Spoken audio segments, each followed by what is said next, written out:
कथा प्रारंभ करने जा रहा हूं, ये कैसी कथा है? तो विमल कथा है। कैसी कथा है? विमल कथा। जोर से बोलिए। विमल कथा। आप में से कई लोगों का नाम भी विमल होगा। विमल का अर्थ जानते हैं क्या है? मल यानी विकार, जिसमें कोई विकार न हो उसको विमल कहते हैं। और मैं आपसे निवेदन करूं, केवल भगवान का ही चरित्र एक ऐसा चरित्र है माई बाप जिसमें कोई विकार नहीं है। भगवान की ही कथा एक ऐसी कथा है जिसमें कोई विकार नहीं है, अन्यथा जीव की कथा विकार युक्त ही होती है। इसका उदाहरण कथा कर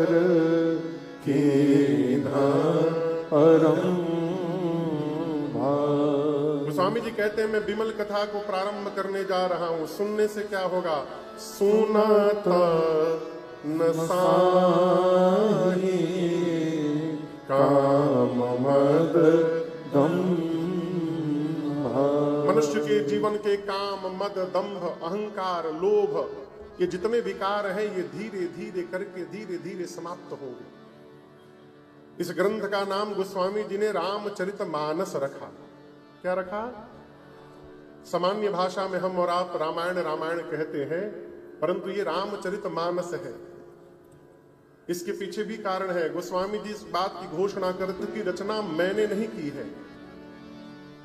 आपको मैं एक बात बताऊं, गोस्वामी श्री तुलसीदास जी महाराज काशी जी में रहते थे, परंतु जब शौच करने जाते थे तो काशी की भूमि पर शौच नहीं करते थे। शौच समझ रहे हैं ना? प्रातःकाल हम लोग जो फ्रेश होते हैं, गोस्वामी जी लोटा में पानी लेकर गंगा को पार करके, जो मुगल सराय वाला एरिया है, गंगा पार करके अब बालू की रेता में उधर जाते थे शौच करने नित्य। और लौटते समय लोटे में जो जल बचा रहता था, उसी बालू पर एक जामुन का वृक्ष था, उसकी जड़ में वो पानी डाल दिया करते थे नित्य। इतना पानी गोस्वामी जी ने डाल दिया उस वृक्ष के जड़ में। उस वृक्ष पर एक ब्रह्म राक्षस रहता था और उस गोस्वामी जी के दिए गए जल को पी पी कर वो ब्रह्म राक्षस तृप्त हो गया। और एक दिन प्रसन्न होकर उसने गोस्वामी जी को दर्शन दिया। बोला कि मैं आपसे बहुत प्रसन्न हूं, मुझे आपने तृप्त किया है, बताइए क्या चाहिए। तो गोस्वामी जी बोले मैं अपने प्रभु का दर्शन करना चाहता हूं, रघुनाथ जी का। उस प्रेत ने कहा कि मेरी तो इतनी क्षमता नहीं है कि मैं आपको राम जी का दर्शन करा सकूं। हाँ, जो राम जी का दर्शन करा सकते हैं उनका पता बता सकता हूं आपको। बोले कौन? तो श्री हनुमान जी महाराज से मिलवा सकता हूं। गोस्वामी जी बोले उनसे मैं कैसे मिलूंगा? तो हनुमान जी बोले कि कहीं भी यदि कथा चल रही हो तो वहां जाकर दर्शन करिए कि कथा में सबसे पहले कौन आ रहा है और सबसे अंत में कौन पांडाल से जा रहा है। जो सबसे पहले आकर सबसे अंत में जाए वो हनुमान जी को छोड़कर दूसरा कोई नहीं हो सकता है, वो स्वयं श्री हनुमान जी है। श्री गोस्वामी जी आए, स्नान आदि क्रिया करके निकल पड़े कथा की खोज में। एक जगह राम कथा चल रही थी तो सोचे अब इसमें भीड़ लगी, इसमें पहले कौन आया है तो पता नहीं चलेगा। ऐसा करता हूं, बैठ जाता हूं और देखता हूं अंत में कौन जा रहा है। कथा पूरी भई, वक्ता भी चले गए, आयोजक भी चले गए, यजमान भी चले गए, श्रोता भी चले गए। अब पूरे पांडाल में एक श्री हनुमान जी बच गए और गोस्वामी तुलसीदास जी बच गए। तो हनुमान जी एक जीर्ण शीर्ण अवस्था वेश बदल करके एक फटा हुआ वस्त्र ओढ़ करके बैठे थे। गोस्वामी जी जाके बगल में बैठ गए। हनुमान जी बोले जाइए बाबा। गोस्वामी जी बोले आप जाइए। हनुमान जी बोले हम 2 घंटा बाद जाएंगे। गोस्वामी जी बोले हम यहीं सोएंगे रात को। अब हनुमान जी का नियम है कि सबसे अंत में वो निकलेंगे पांडाल से। जब गोस्वामी जी जाने को तैयार नहीं हुए तब हनुमान जी ने प्रकट होकर उनको अपना दर्शन दिया। गोस्वामी तुलसीदास जी बोले मैं आपकी निष्ठा से प्रसन्न हो गया हूं, मांगिए क्या वरदान चाहिए। गोस्वामी जी बोले मैं प्रभु का साक्षात्कार करना चाहता हूं। हनुमान जी बोले काम करिए, अयोध्या जाइए, तो वहां आपको भगवान मिलेंगे। तो गोस्वामी जी अयोध्या आए, रहने लगे। एक दिन प्रातः काल कहीं गोस्वामी जी जा रहे थे, तो सामने से घोड़े पर दो राजकुमार उनको क्रॉस किए। गोस्वामी जी ध्यान नहीं दिए, दोनों राजकुमार चले गए, आगे बढ़े गोस्वामी जी। तो हनुमान जी फिर मिले, बोले दर्शन मिला क्या? बोले नहीं। बोले प्रभु भैया लक्ष्मण के साथ अभी अभी गए हैं यहां से घोड़े पर बैठकर, अब तो गोस्वामी जी के लगे प्राण निकल जाएंगे। हनुमान जी बोले कोई बात नहीं, आप चित्रकूट चले जाइए, वहां दर्शन मिलेगा। चित्रकूट में आकर राम घाट पर गोस्वामी जी डेरा जमा लिए। एक दिन सुबह सुबह चंदन घिस रहे थे, तब तक दो छोटे छोटे बालक आकर बैठ गए, बोले बाबा हमको भी तिलक लगा दीजिए। तो गोस्वामी जी चंदन घिस कर, वो राम लक्ष्मण जी थे, तिलक लगा रहे थे। हनुमान जी मन में कहे कि बाबा इस बार फिर मिस करने वाले हैं। तो वही कहते हैं कि हनुमान जी महाराज पक्षी का रूप बनाकर वही वृक्ष के ऊपर बैठकर एक दोहा बोले, क्या? चित्रकूट की घाट पर भई संतन की भीड़, तुलसीदास चंदन घिसे तिलक दे तरघूरी। जैसे हनुमान जी ने ये बात कही, गोस्वामी तुलसीदास जी को ये समझते विलंब नहीं लगा कि ये तो मेरे आराध्य हैं, चरणों में गिर पड़े और वहां पहली बार उनको भगवान का साक्षात्कार प्राप्त हुआ। और आपको बताऊं, गोस्वामी तुलसीदास जी जब मानस को प्रारंभ करते हैं लिखना, उस समय उनकी आयु 70 वर्ष की थी।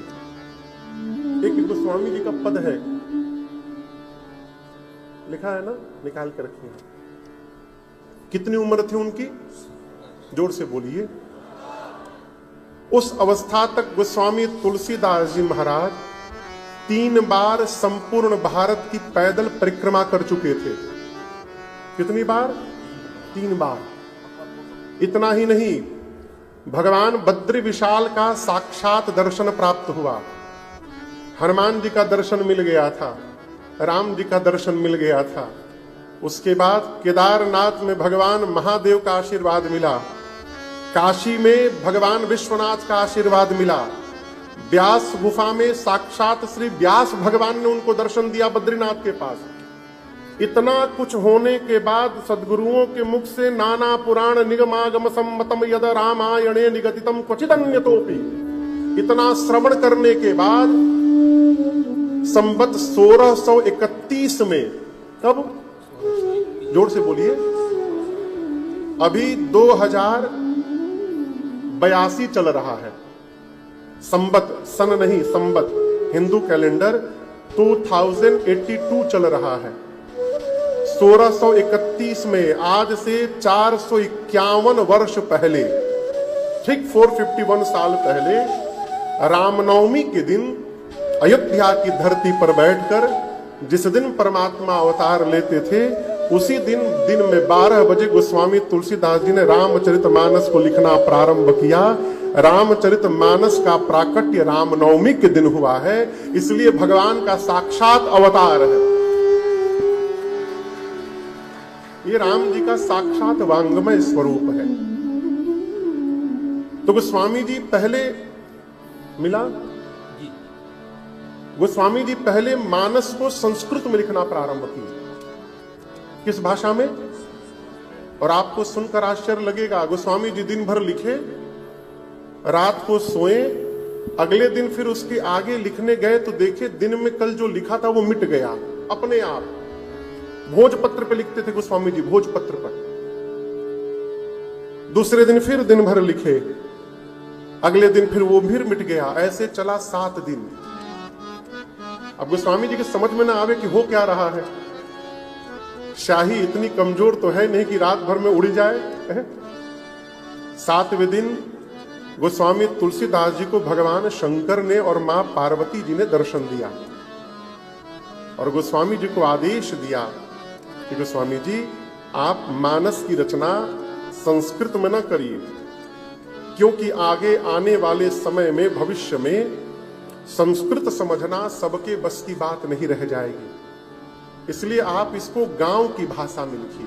किस भाषा में? हाँ। जिसका परिणाम क्या होगा, जो नहीं पढ़ा लिखा भी है वो भी मानस की चौपाई को गा सकेगा। तब गोस्वामी जी ने मानस को गिरा ग्राम्य, गांव की भाषा में, अवधी भाषा में इसकी रचना की। और इसका लाभ मैं आपको बताऊं, यदि आप में से पूछूं कि शिव पुराण का श्लोक याद है किसी को? एक श्लोक कितने लोग को याद है शिव पुराण का?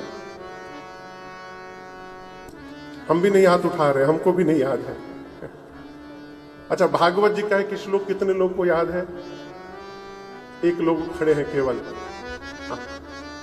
उधर भी एक मैया हाथ उठाई है, 2-3 माता जी लोग। अच्छा, अच्छी बात, उधर भी एक भैया है, हमको नहीं याद है। गीता का श्लोक कितने लोग को याद है? 1-2 श्लोक गीता का, 10-12 लोग हैं। देवी भागवत महापुराण का एक श्लोक, कोई नहीं हाथ उठा रहा है। अच्छा, ये श्री रामचरित मानस की कम से कम एक चौपाई कितने लोग को याद है? एक चौपाई केवल। आमदार जी, आपको नहीं याद है? एक चौपाई, कम से कम एक चौपाई याद है ना? वो पूछ रहा हूं, याद है? आप में से कितने लोग को याद है एक चौपाई? हाथ उठाइए। हमको भी एक चौपाई याद है। लेकिन हम आपको बताऊं, जो नहीं कभी जीवन में मानस जी को खोला हो, जो कभी देखा तक न हो, उसको भी यदि कहिए तो एक चौपाई अवश्य गुनगुनाएगा। इज मंगल भावनाय मंगल हारे, मंगल भावनाय मंगल हारे, प्रभु सुदशरथ अजीर बिहारी, प्रभु सुदशरथ अजीर बिहारी, प्रभु सुदशरथ अजीर बिहारी। ये चौपाई किसको किसको याद थी? पहले क्यों नहीं हाथ उठाए? यही मानस जी का लाभ है। दर्शन करिए, याद सबको है, लेकिन पता ही नहीं है कि रामचरित मानस जी की चौपाई है।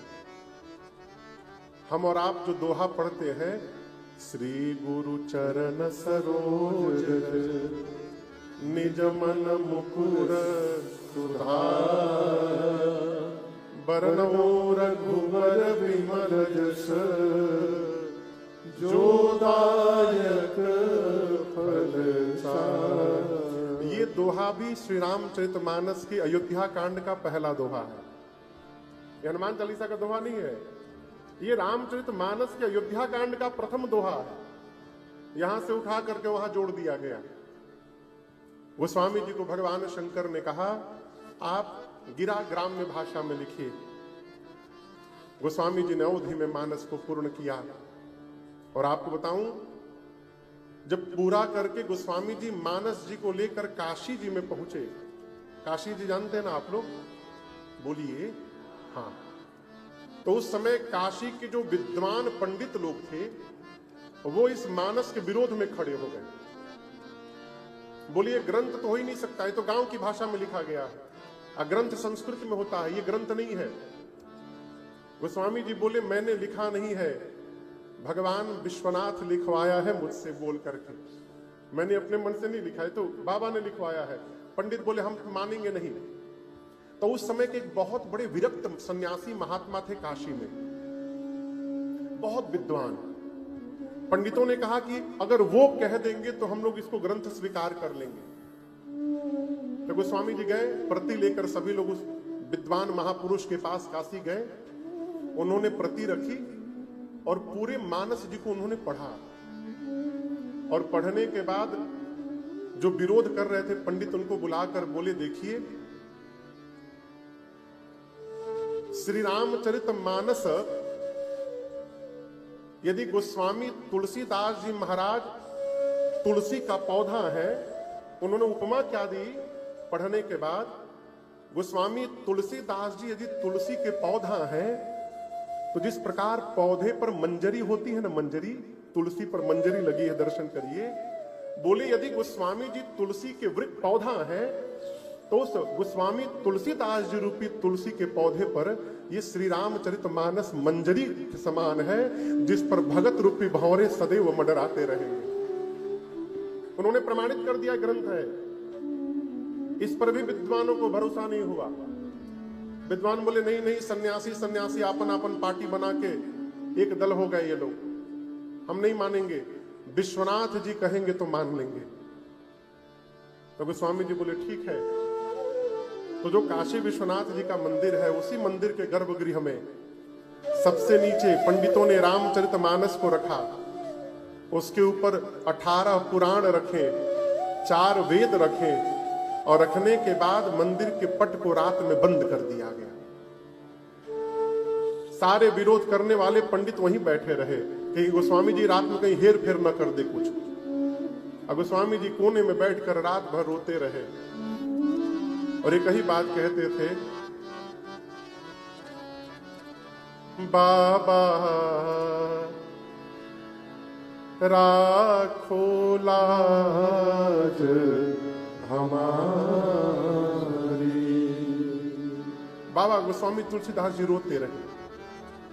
और आपको बताऊं, जब मंगला आरती करने के लिए रात को 2 बजे मंदिर का पट खोला गया तो पंडितों ने, अर्चकों ने क्या देखा कि जिस रामचरितमानस को सबसे नीचे रखा गया था, वो रामचरितमानस सबसे ऊपर रखे हुए थे। और ये कोई मनगढ़ंत कहानी नहीं है, ये सत्य घटना है। सबसे ऊपर मानस जी की प्रति थी, और केवल प्रति नहीं थी, उस मानस के प्रति के प्रथम पृष्ठ पर भगवान विश्वनाथ का हस्ताक्षर था। और इस शब्द का वहीं पहली बार प्रादुर्भाव हुआ। उस पर लिखा गया था सत्यम शिवम सुंदरम। ये शब्द वहीं पर पहली बार प्रकट हुआ। भगवान विश्वनाथ ने कहा जो इसमें लिखा गया है रामचरित्र वही सत्य है। शिव यानी कल्याण, यही भक्तों का कल्याण करने वाला है, और यही राम जी का सबसे सुंदर चरित्र है।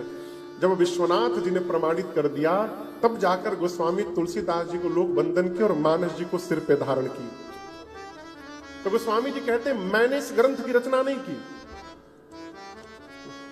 आज के समय में दूसरे किसी की रचना को लोग अपना बना ले रहे हैं। उसका नाम काट के अपना नाम लगा देते हैं कि मैंने बनाया। अब गोस्वामी तुलसीदास जी घोषणा करते हैं कि मैंने इसकी रचना नहीं की। किसने की? रची महेश घाट।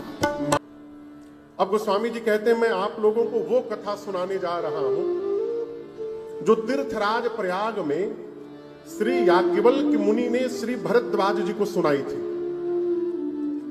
यहां दर्शन करिए, पेट में से कोई सुन के नहीं आता, सब आकर यहां किसी न किसी के मुख से सुने रहते, वो आपको सुनाते हैं।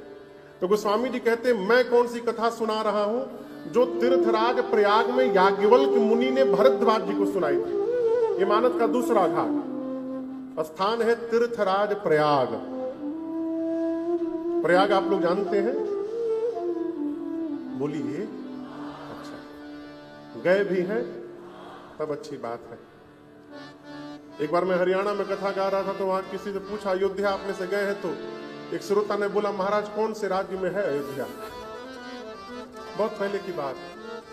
हम बोले हम आपको दंडवत करना चाहते हैं। इससे बड़ा दुर्भाग्य क्या हो, भारत में रह के यही पता नहीं है कि अयोध्या कौन से राज्य में है? दूसरा घाट है तीर्थराज प्रयाग। कथावाचक है श्री याज्ञवल्क्य मुनि, श्रोता है भरद्वाज जी। और आपको बताऊं इस घाट का नाम है कर्मकांड घाट। क्या नाम है? इसको दिमाग में बिठाते जाइए। इस घाट का नाम है कर्मकांड घाट। कर्म कैसा जीवन में रखना चाहिए, इसका उल्लेख याज्ञवल्क्य मुनि ने भरद्वाज जी से कहा। ये मानस का दूसरा घाट। याज्ञवल्क्य मुनि कहते हैं भरद्वाज जी से कि मुनिवर, मैं आपको वो कथा सुनाने जा रहा हूं जो कैलाश में भगवान शंकर ने पार्वती जी को सुनाई थी। अब तीसरा घाट आ गया कैलाश का शिखर। यहां कथावाचक कौन है? भगवान शंकर और श्रोता है मां भवानी पार्वती मैया। इस घाट का नाम है ज्ञान घाट। क्या नाम है? श्री रामचरितमानस में ज्ञान की जितनी बात है वो सब इसी घाट से कही गई है, भगवान शंकर ने ही सुनाई है। ये ज्ञान घाट है। एक चौपाई आप सुनने होंगे, शंकर जी कहते हैं, उमा कहूं मैं अनुभव अपना, सत हरि भजन जगत सब सपना। भगवान शंकर कहते हैं मां पार्वती से, उमा मैं आपको अपने अनुभव की एक बात बता रहा हूं। मां ने कहा कहिए प्रभु। शंकर भगवान बोले, ये इस संसार में केवल और केवल भगवान का भजन सत्य है, इसके बाद जितना कुछ आप देख रही हैं और जान रही हैं सब झूठ है। और ये शंकर जी सुनी सुनाई बात नहीं बोले, कैसी बात बोले? अनुभव की बात बोले। उमा कहूं मैं अनुभव अपना, सत हरि भजन जगत सब सपना। इस बात को जानना ज्ञान नहीं है। अच्छा आप बताइए, एक दिन मरना है, कौन कौन जान रहा है? अच्छा सब लोग जानते हैं। मान कौन कौन रहा है कि एक दिन मरना है? आप भले हाथ उठाइए, हम नहीं मानेंगे। क्यों?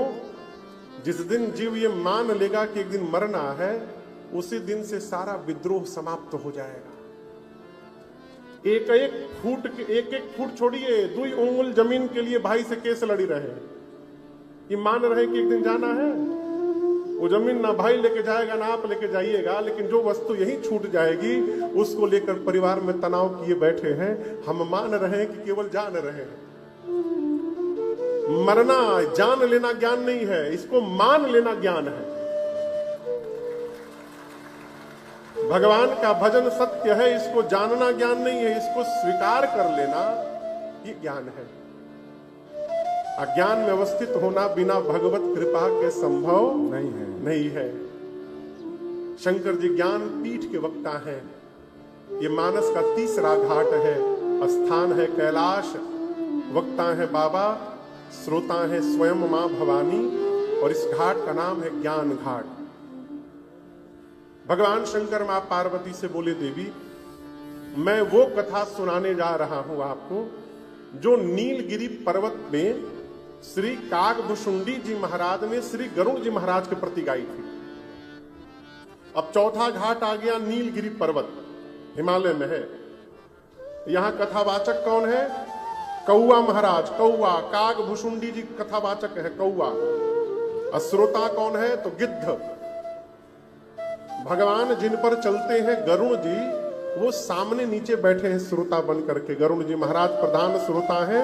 और कौआ जिसको पक्षियों में चांडाल कहा गया है, वो कथावाचक बना हुआ है। कथावाचक है कौआ महाराज, व्यासपीठ पर बैठे हैं, और सामने गरुड़ जी महाराज विद्यमान है। नीलगिरी पर्वत का स्थान है, और इस घाट का नाम है भक्ति घाट। क्या नाम है? भक्ति घाट। जीवन में भक्ति की क्या महिमा है, भक्ति का क्या स्थान है, भक्ति का क्या स्वरूप है, भक्ति का क्या साधन है, भक्ति कैसे प्राप्त होगी, अब भक्ति आने के बाद जीवन में क्या होगा, ये सारी की सारी बात श्री रामचरितमानस में कागभुशुंडी जी महाराज ने बखान किया है। इसलिए इस घाट का नाम है भक्ति घाट। ये मानस के 4 घाट हैं। पहला घाट शरणागति घाट, दूसरा घाट कर्मकांड घाट, तीसरा ज्ञान घाट, और चौथा है भक्ति घाट। 5वां घाट चंद्रपुर का ये पंडाल बना हुआ है, ये पंचम घाट है। यहां मैं आपको क्या सुनाऊंगा?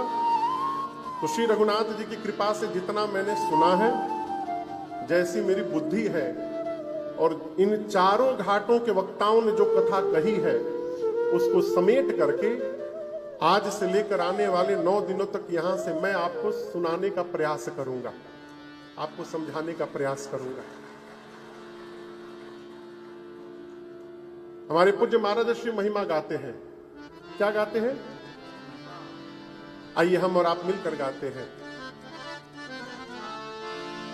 इसे श्रवण कर मिट जाती है। किसे श्रवण करके? कथा श्रवण करके। बोला करिए, ये कथा श्रवण कर मिट जाती है। एक नहीं, 100 जन्म जन्म की व्यथा हो। जय जय राम कथा, जय श्री राम कथा, जय जय राम कथा, जय श्री राम कथा। इसे श्रवण कर मिट जाती है, इसे श्रवण कर मिट जाती है। कथा श्रवण कर मिट जाती है, कथा श्रवण कर मिट जाती।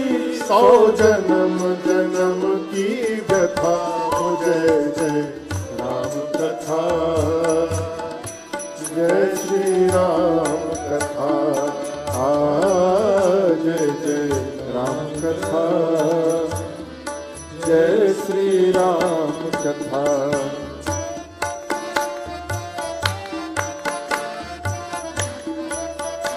स्वामी जी बोले, राम कथा कलिका मद गाए, सुजन सजीवनी मूरि सुहाई।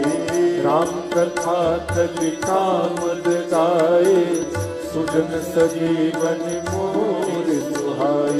बुद्ध विश्राम सकल जन रंजनी, राम कथा कलि कलुष विभंजनी। बुद्ध विश्राम सकल जन रंजनी, राम कथा कलि कलुष विभंजनी। तेरा परमारथ बन जाए, तेरा परमारथ बन जाए, मेरा परमारथ बन जाए, मेरा परमारथ बन जाए। श्री नारद कर जथा हो। जय जय राम कथा, जय श्री राम कथा, जय जय राम कथा, जय श्री राम कथा। इसे श्रवण कर मिट जाती है, इसे श्रवण कर मिट जाती है। कथा श्रवण कर मिट जाती है, कथा श्रवण कर मिट जाती। 100 जन्म जन्म की व्यथा हो। जय जय राम कथा, जय श्री राम कथा, जय जय राम कथा, जय श्री राम कथा।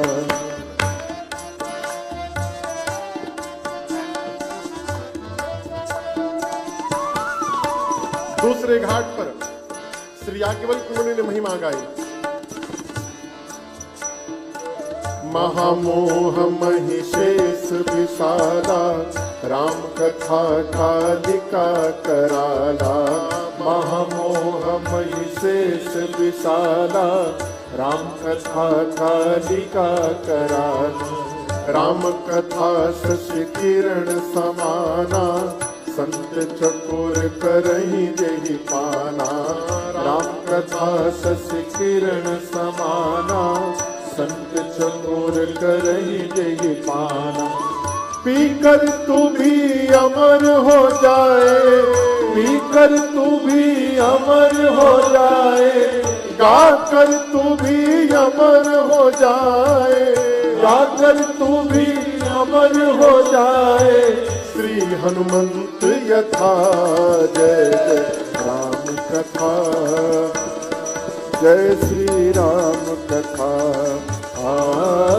जय जय राम कथा, जय श्री राम कथा।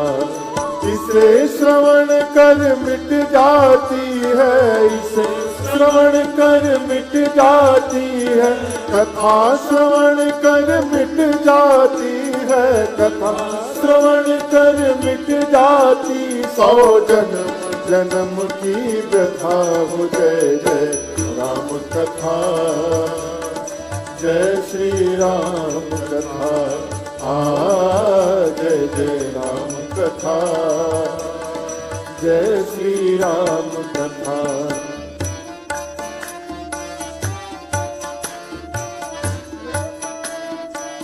भगवान शंकर बोले, राम कथा कल बिटप कुठारे, सादर सुन गिरिराज कुमारी। राम कथा कल बिटप कुठारी, सादर सुन गिरिराज कुमारी। राम कथा सुंदर कर तारी, संशय विहग उड़ावनिहारी। राम कथा सुंदर कर तारी, संशय विहग उड़ावनिहारी। तेरा सब संशय भागेगा, तेरा सब संशय भागेगा, मेरा सब संशय भागेगा, मेरा सब संशय भागे। माँ पार्वती कर जथा हो, जय जय राम कथा, जय श्री राम कथा। जय जय राम कथा, जय श्री राम कथा। इसे श्रवण कर मिट जाती है, इसे श्रवण कर मिट जाती, कथा श्रवण कर मिट जाती है, कथा श्रवण कर मिट जाती। 100 जन्म जन्म की व्यथा हो, जय जय राम कथा, जय श्री राम कथा। जय जय राम कथा, जय श्री राम कथा।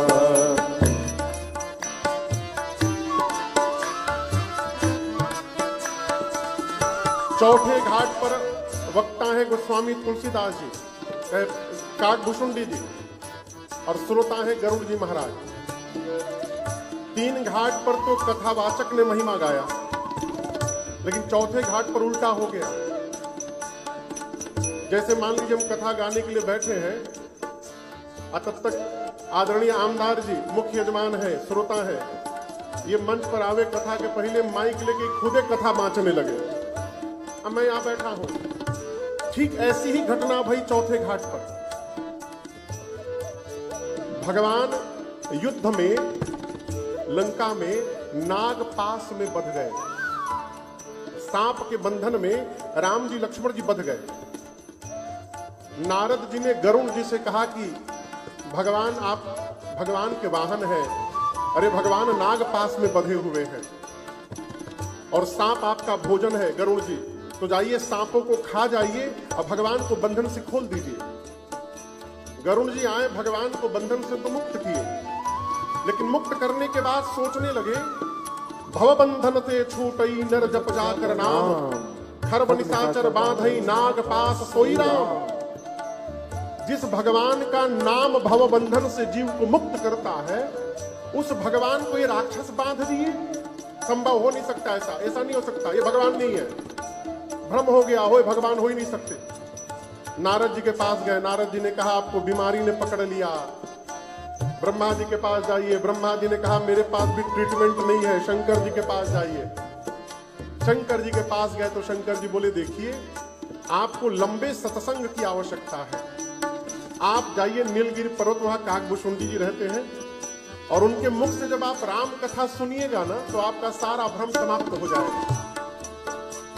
तो गरुड़ जी कथा सुन के भ्रम मिटाने आए थे, लेकिन जैसे पांडाल का दर्शन किया, आश्रम का दर्शन किया जहां कथा गाई जा रही थी, उस आश्रम के दर्शन मात्र से उनका सारा भ्रम समाप्त हो गया। अभी कथा नहीं सुने, स्थान कितनी महिमा हो गई थी।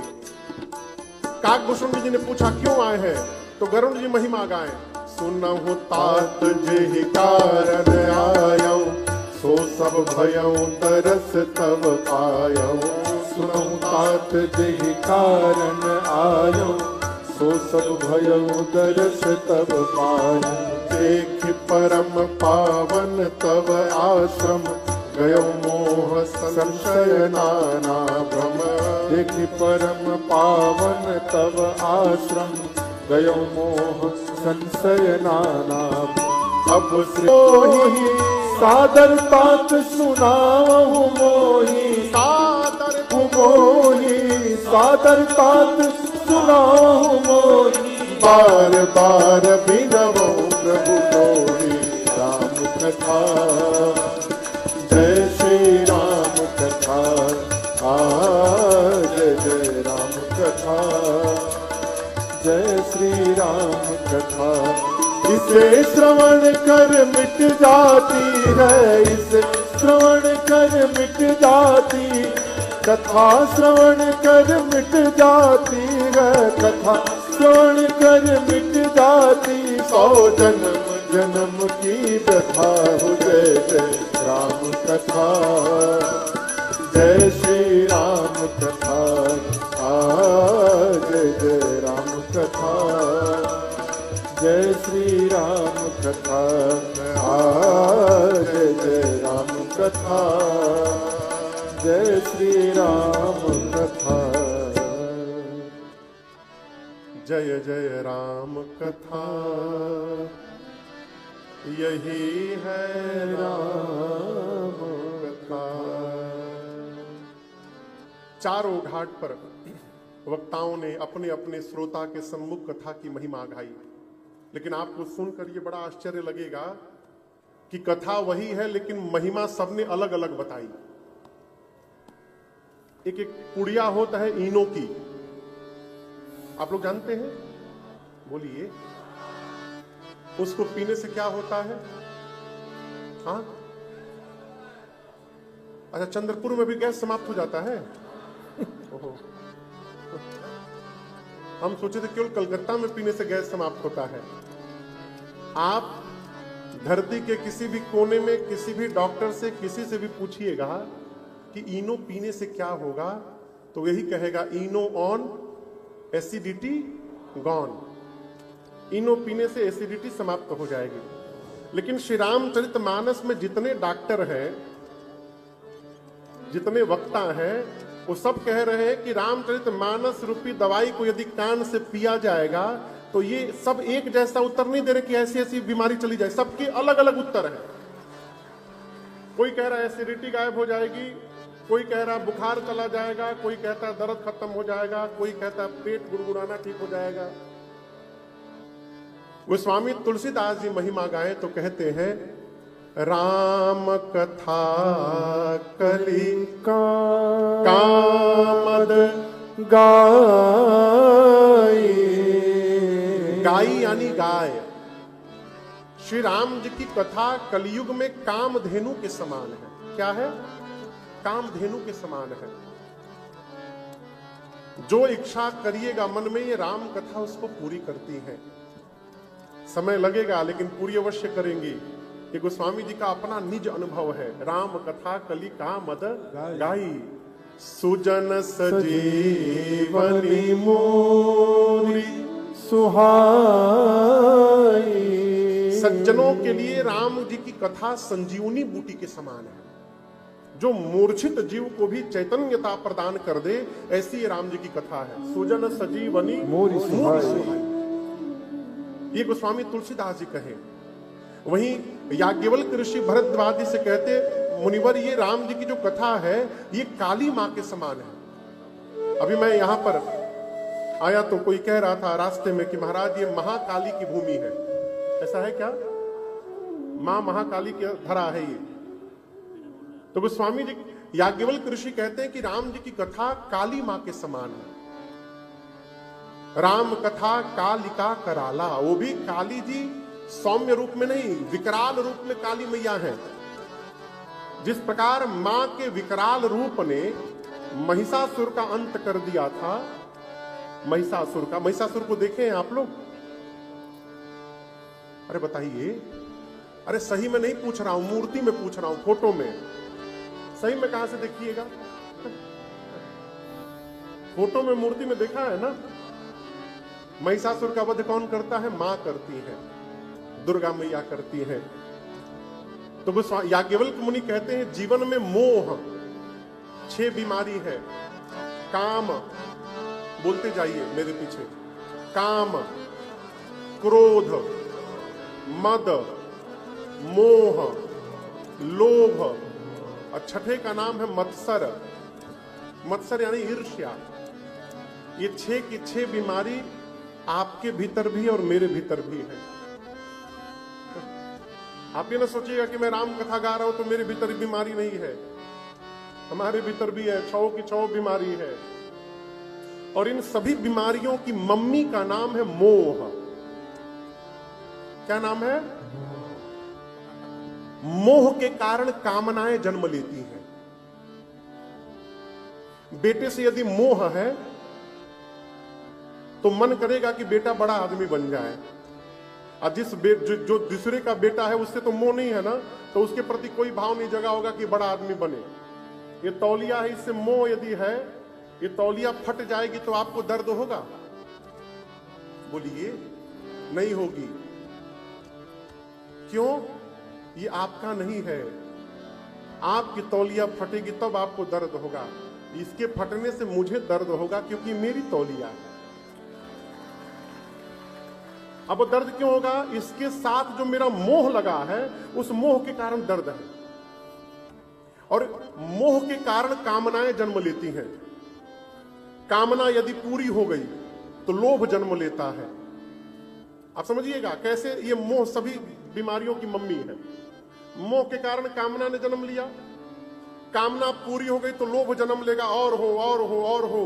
पैदल वाला साइकिल के लिए परेशान है, साइकिल वाला स्कूटी के लिए परेशान है, वो स्कूटी वाला हीरो होंडा के लिए परेशान है, हीरो होंडा वाला बुलेट के लिए परेशान है, बुलेट वाला हाउ कौन महंगा गाड़ी है वो, हार्ली डेविडसन, हार्ली डेविडसन के लिए परेशान है, वो से महंगा होता है।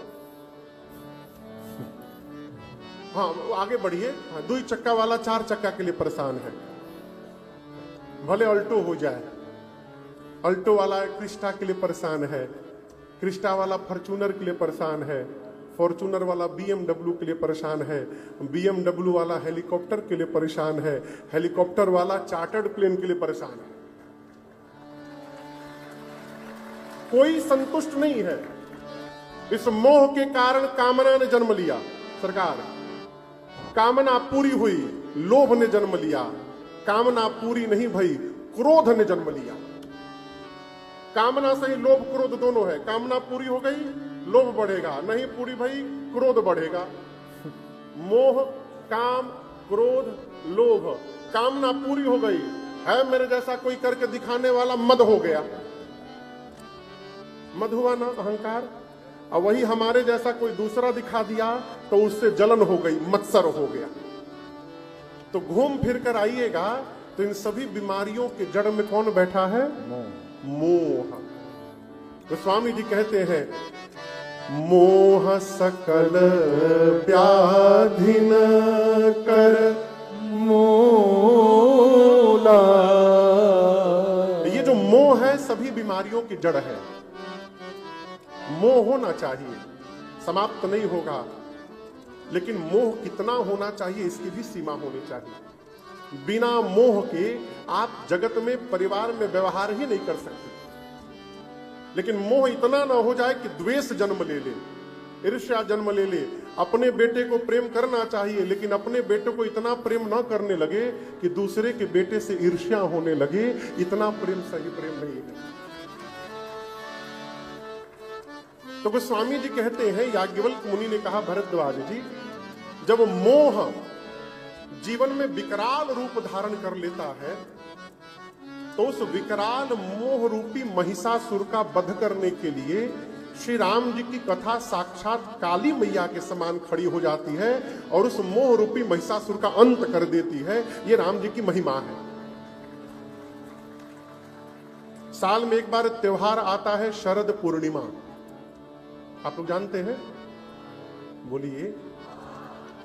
उस दिन माताएं घर में क्या बनाती हैं? खीर। खीर बनाकर खा जाती हैं? अच्छा, नहीं खाती। क्या करती हैं? बोलिए। छत पे रखती हैं, प्लेट से ढककर, नहीं, चलनी से ढककर। क्यों? ऐसी मान्यता है कि शरद पूर्णिमा के दिन चंद्रमा से अमृत का स्राव होता है, अमृत टपकता है। यदि प्लेट से ढकिएगा तो खीर में कैसे जाएगा अमृत? इसलिए माताएं चलनी से ढकती कि कीड़ा मकोड़ा ना चला जाए, और उसी छलनी से छन कर अमृत खीर में मिल जाएगा। और सवेरे जब पूरा परिवार उस खीर को पाएगा तो खीर के साथ साथ चंद्रमा का अमृत भी शरीर में प्रवेश कर जाएगा। ये उसके पीछे मान्यता है। याज्ञवल्क्य ऋषि कहते हैं, भरद्वाज जी, ये राम जी की कथा भी अमृत है। जैसे वो चंद्रमा का अमृत है, ये भगवत प्रेम का अमृत है। रामचरितमानस की कथा, भगवान की कथा। और वो अमृत तो केवल शरद पूर्णिमा को टपकता है, ये अमृत तो दिन रात बरसता रहता है, दिन रात टपकता रहता है।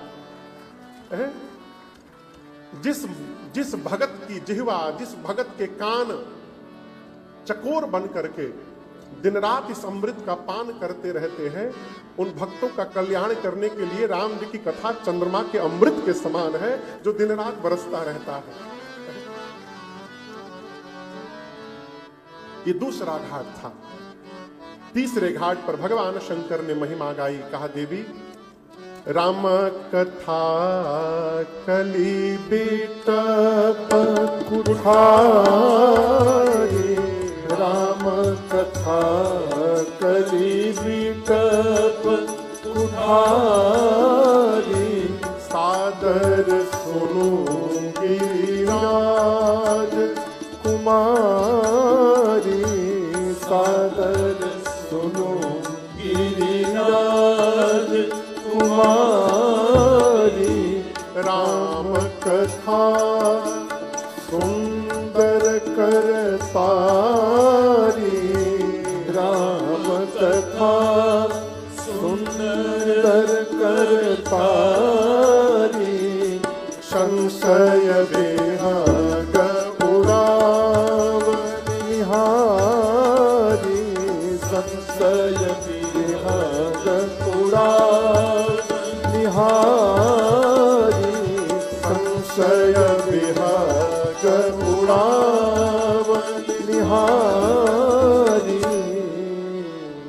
भगवान शंकर ने महिमा गाई। कहा, देवी, राम जी की कथा, राम जी का चरित्र इस कलिकाल में हाथ की ताली के समान है। राम कथा सुंदर करतारी, हाथ की ताली है राम जी की कथा। लेकिन ऐसी वाली ताली नहीं है, सुंदर ताली है। सुंदर ताली बजाइए तो एक बार आप लोग।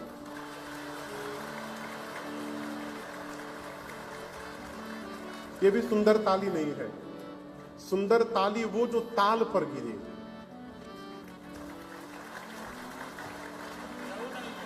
ताल बजी नहीं रहा तो गिरेगा कहां से? पहले ताल तो बजे।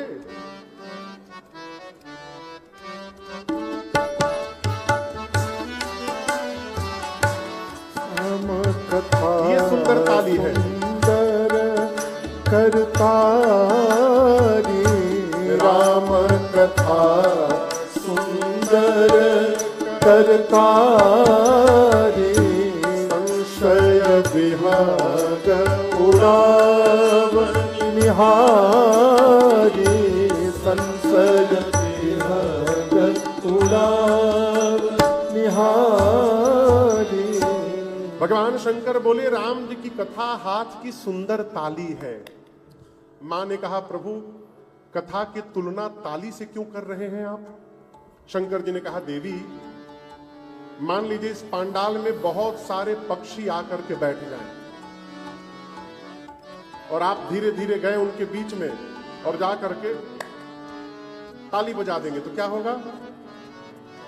बोलिए, पक्षी उड़ जाएंगे। मां ने कहा, प्रभु, पक्षी उड़ जाएंगे। शंकर जी ने कहा, देवी, जैसे हाथ की ताली बजे तो पक्षी उड़ जाते हैं, उसी प्रकार जो जीवन में राम जी की कथा रूपी ताली बजाएगा उसके जीवन से सारे संशय के पक्षी उड़ के चले जाएंगे, उसका सारा संशय समाप्त हो जाएगा। संशय को समाप्त करने के लिए भगवान की कथा हाथ की सुंदर ताली है, ये समाप्त कर देगा।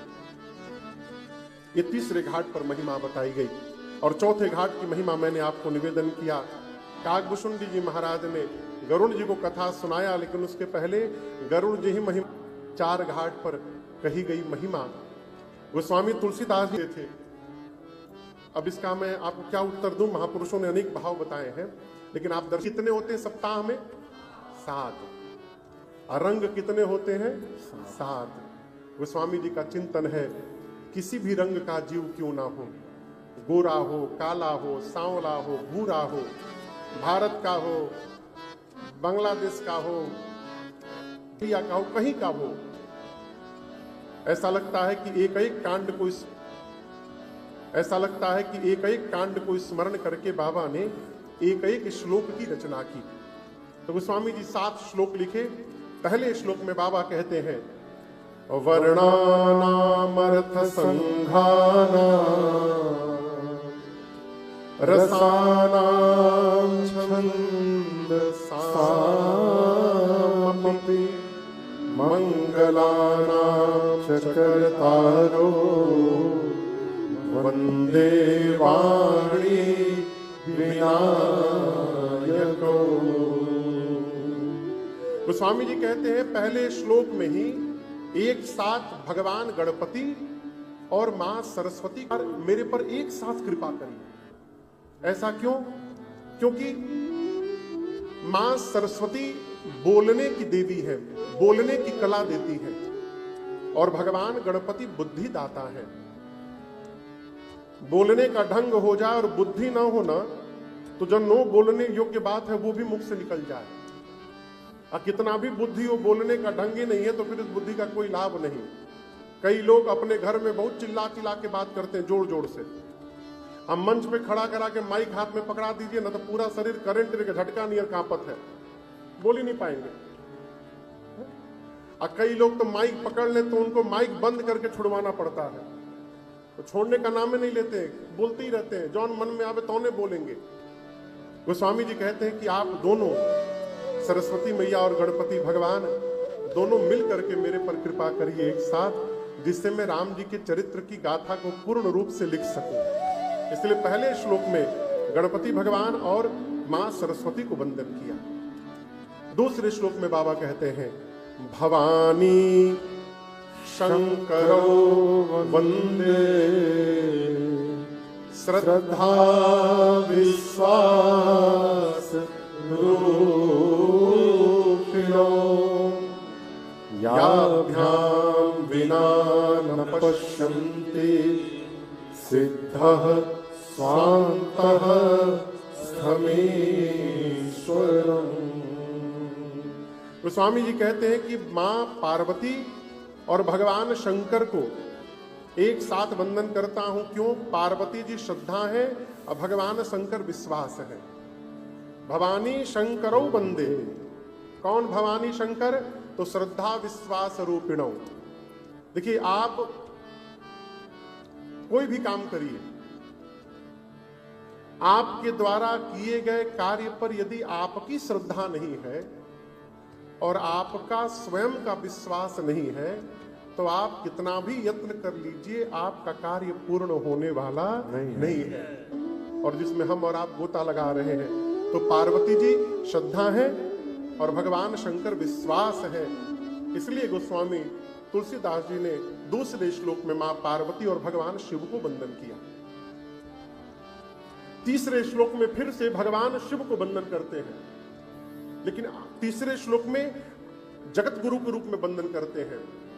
वंदे बोधमयं नित्यं गुरुं शंकर रूपिणं यमाश्रितो हि वक्रोऽपि चंद्रः सर्वत्र वंद्यते।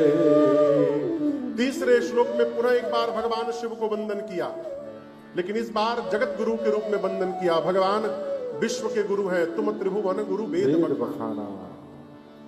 लेकिन एक निवेदन करूं मैं आपसे, समाज में एक भ्रांति आ गई है कि हमको दीक्षा लेने की क्या आवश्यकता है, शिव गुरु है, शिव ही गुरु है, जगत गुरु है। ये बात सही है कि शिव जगत गुरु है, लेकिन वो शिव भी यदि धरती पर जन्म ले लेंगे तो उनको भी गुरु की शरण में जाकर दीक्षा प्राप्त करनी होगी, ऐसे चलने वाला नहीं है।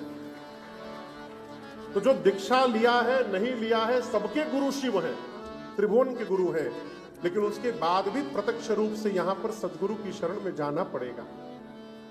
यहां गोस्वामी जी कहते हैं वंदे बोधमयम नित्यम गुरुम शंकर रूपिणम। भगवान शंकर बोधमय है, नित्य बोध में रहते हैं, जगत गुरु के रूप में है। कौन भगवान शंकर? जिनके पास टेढ़ा चंद्रमा भी जाकर जगत वंदनीय हो गया। आमदार जी आपको बताएं, चंद्रमा राहु के डर के मारे शंकर जी के पास गए। किसके डर के मारे? बाबा बचाइए, बाबा बचाइए, राहु दौड़ा रहा है मुझे खाने के लिए। शंकर जी बोले आओ बैठ जाओ। आप अपने गुरु जी के पास जाइएगा, गुरु जी कहे बैठिए तो कहां बैठिएगा बताइए? अरे मैं पूछ रहा हूं, चरणों में। शंकर जी बोले आओ बैठ जाओ, तो चंद्रमा को कहां? पांव में बैठना चाहिए, जाके कपारे पर बैठ गए बाबा के। और जो सिर पर चंद्रमा बैठे हैं वो पूर्णिमा के गोल वाले चंद्रमा नहीं है, दूज के चंद्रमा है। चंद्रमा ऐसे विलक्षण जीव है कि रोज अपना आकार बदलते हैं। अब जो आदमी रोज अपना आकार बदले कैसा होगा आप सोचिए। वो स्वामी जी कहते हैं टेढ़ा चंद्रमा, दूज के चंद्रमा टेढ़े होते हैं। वो स्वामी जी कहते हैं शंकर जी कौन है? जिनके पास टेढ़ा चंद्रमा भी जाकर जिनके शरण में गया, तो शिव शरणागति होने के कारण आज पूरे संसार में वंदनीय हो गया है। ऐसे भगवान शिव समर्थ को मैं बारंबार प्रणाम करता हूं। चंद्रमा जगत वंदनीय भगवान शंकर के कारण है। यमाश्रितो हि वक्रोपि चंद्रः सर्वत्र वंदति। तो भगवान शिव के जगत गुरु रूप को वंदन किया तीसरे श्लोक में। चौथे श्लोक में आदि कवि बाबा वाल्मीकि जी और श्री हनुमान जी महाराज को वंदन किया गोस्वामी जी ने एक साथ। पांचवें श्लोक में जगत की जननी मां श्री जानकी मैया को वंदन किया। छठे श्लोक में गोस्वामी जी प्रभु श्री राम को वंदन करते हैं। और बाल कांड के 7वें श्लोक में गोस्वामी जी घोषणा करते हैं नाना पुराण निगमागम सम्मतम यद रामायणे निगदितम क्वचिदन्यतोऽपि स्वान्तः सुखाय तुलसी रघुनाथ गाथा भाषा निबन्धमतिमन् जुलमातनोति भाषा निबन्धमतिमन्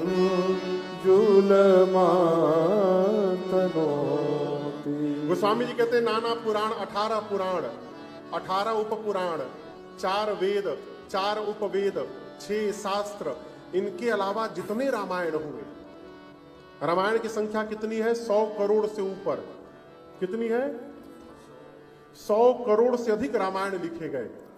अब आप महाराज जी साथ में रहने वाले बानर, जंगल में रहने वाले कोल भील, जितने ऋषि मुनि, नगर प्रजा के लोग, सबने अपने जीवन में एक एक राम कथा की रचना की। इस प्रकार रामायण की संख्या 100 करोड़ से ऊपर हो गई। चरितम रघुनाथस्य शतकोटि प्रविस्तरम एकैकमक्षरम पुंसाम महापातक नाशनम। 100 करोड़ से ऊपर। तो गोस्वामी जी कहते हैं 100 करोड़ रामायण में से जितने मुझे प्राप्त हुए सुनने को, उन सभी रामायणों में से 4 वेद, 18 पुराण, सभी शास्त्र, इन सबके सारांश को निचोड़कर मैं रामचरितमानस की रचना करने जा रहा हूं। गोस्वामी जी कहना चाहते हैं कि हम और आप केवल रामचरितमानस को यदि पढ़ने का स्वभाव बनाए तो सभी ग्रंथों को पढ़ने का फल हमको स्वयं प्राप्त हो जाएगा। इसमें कोई संशय लेकिन किंतु परंतु जन्मन में रसधार भरेगी राम कथा, अब जीवन का उद्धार करेगी राम कथा, जीवन का उद्धार करेगी राम कथा। सबको भव से पार करेगी राम कथा, मन मंदिर दरबार करेगी राम कथा। गोस्वामी जी ने 7 श्लोक लिखे और इसके बाद वंदना क्रम किया, गुरु की वंदना की, ब्राह्मणों की वंदना की। इन सभी प्रसंगों को हम और आप कल गाएंगे, श्रवण करेंगे। कथा का समय 3 से 7 है ना? हाँ, 3 से 7। आज कुछ व्यवस्था के कारण, आने के कारण विलंब हुआ। कल 3 बजे भैया लोग बैठकर भजन प्रारंभ करेंगे और 3:30 बजे रघुनाथ जी के साथ अपने राम जी यहाँ आएंगे और उसके बाद धूमधाम से हम और आप 7, 7:30 जब तक रघुनाथ जी गवाएंगे कथा श्रवण करेंगे। कल भगवान शंकर और माँ पार्वती के विवाह की कथा है, तो कल भगवान शिव की बारात में बाराती बनने के लिए आइएगा। खूब धूमधाम से हम और आप यहाँ शिव पार्वती विवाह की कथा गाएंगे, संपन्न करेंगे।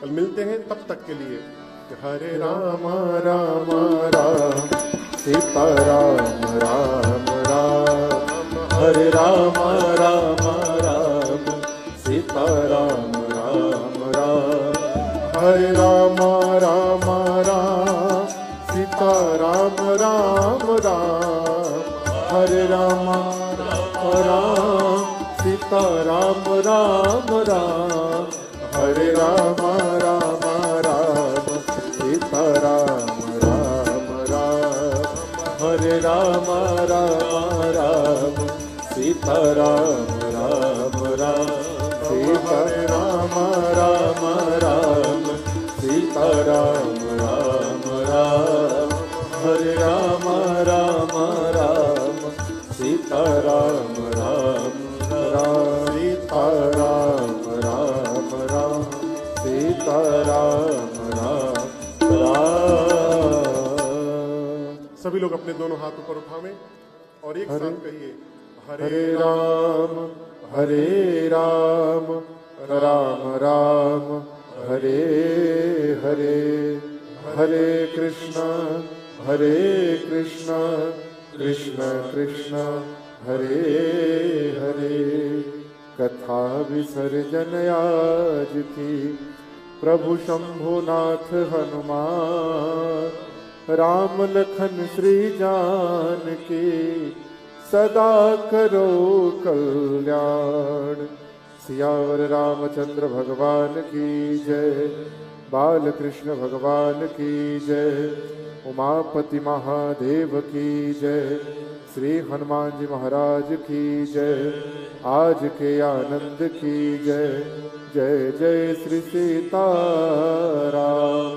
नमः पार्वती पते हर हर महादेव।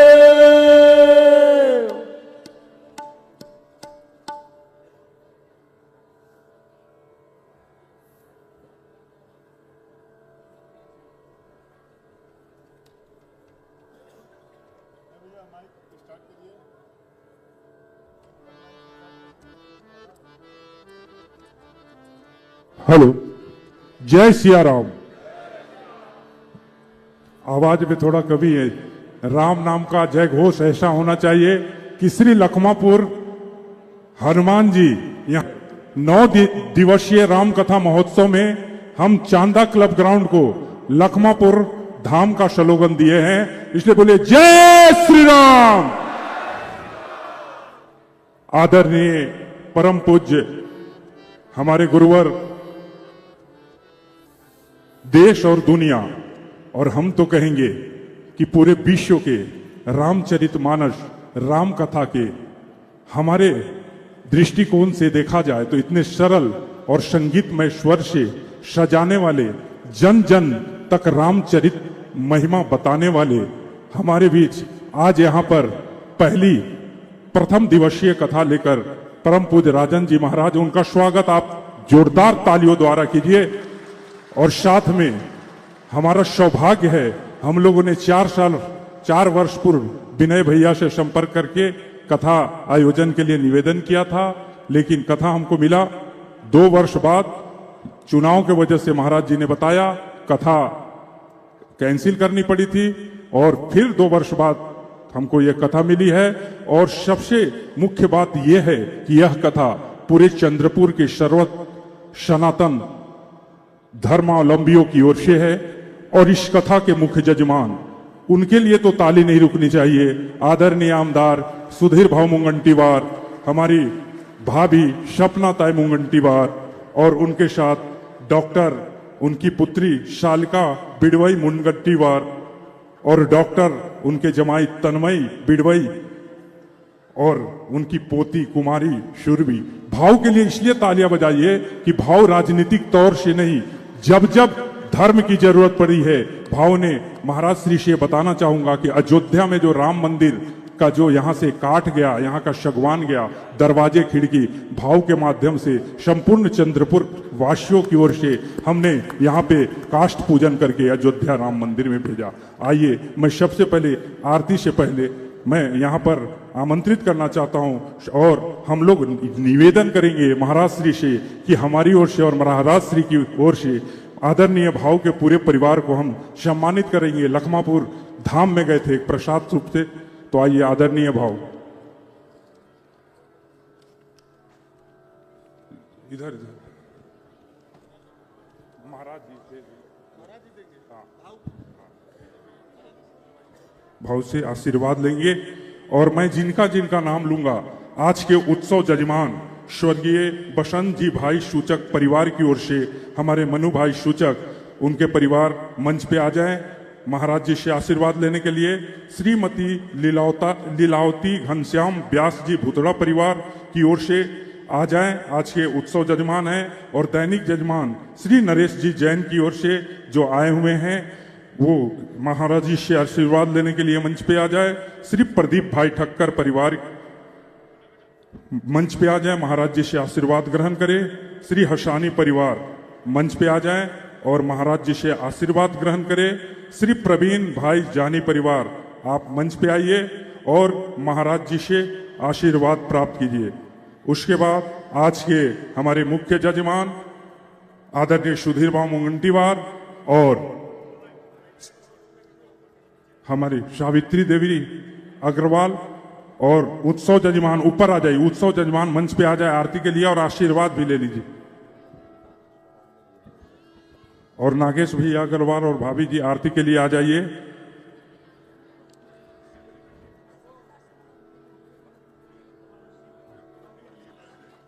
और हमारे नागेश भैया और चाची से आग्रह करूंगा, भाभी से, कि महाराज जी का आशीर्वाद लेंगे, उसके बाद आरती करेंगे। शह मुख्य जजमान और फिर आरती होगी। आरती की बाद प्रसाद की व्यवस्था है, आप चिक्की प्रसाद लेंगे। और जो हमारे बाहर से आए हुए गेस्ट हैं, उनसे निवेदन करूंगा कि हमारे ऑफिस से संपर्क करके भोजन प्रसाद की भी व्यवस्था है, वो ग्रहण करके जैसा व्यवस्था है समिति का, वैसा आप उसको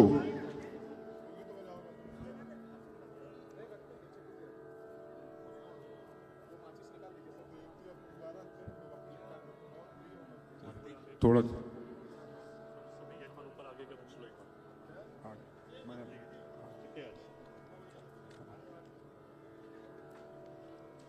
थोड़ा स्वागत का कार्यक्रम जल्दी जल्दी कर लीजिए, आरती में विलंब हो रहा है।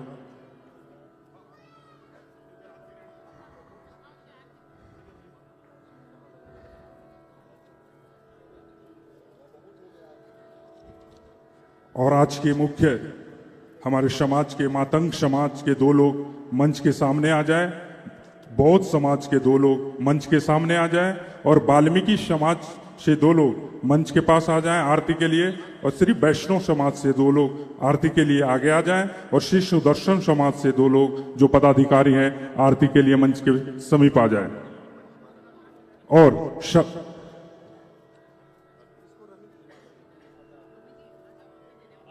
महाराज जी, एक निवेदन करना चाहूंगा कि हमारे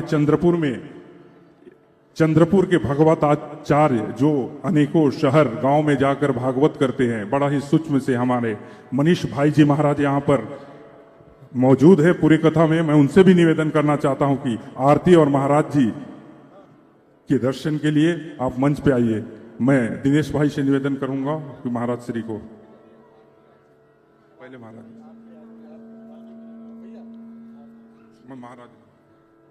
आरती ले।